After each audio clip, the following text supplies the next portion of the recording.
Alors, on peut avoir différents biens, des biens qui ne relèvent d'aucun régime particulier, donc qui relèvent simplement du droit commun. On retrouvera le principe du pollueur-payeur. Et on peut avoir des biens qui vont être classés, installation classée pour la protection de l'environnement, ce qu'on appelle ICPE, puisque le niveau de dangerosité de l'exploitation est trop important pour rester dans le droit commun. Donc on tombera dans le régime ICPE avec soit un classement en déclaration, enregistrement ou autorisation. Alors, c'est sûr qu'on a de plus en plus de questions puisque auparavant on avait moins de législation et donc moins de questions nécessairement.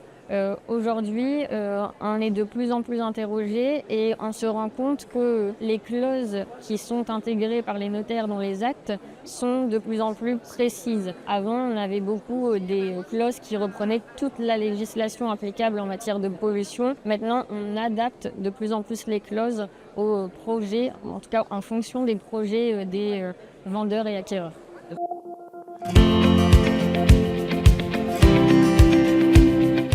Il y a deux choses vraiment importantes à respecter. La première, c'est de vérifier tout l'historique du site, tout ce qui s'est passé finalement sur le site. Donc, demander au vendeur toutes les informations qu'il peut avoir sur le terrain, savoir si justement on était classé ou non ICPE, en tout cas se renseigner auprès des bases de données, Basol, Cassias par exemple, et ensuite, une fois qu'on a établi tout l'historique de ce site, que le vendeur a respecté son obligation à l'information en quelque sorte au profit de l'acquéreur, on doit aussi s'intéresser surtout au futur.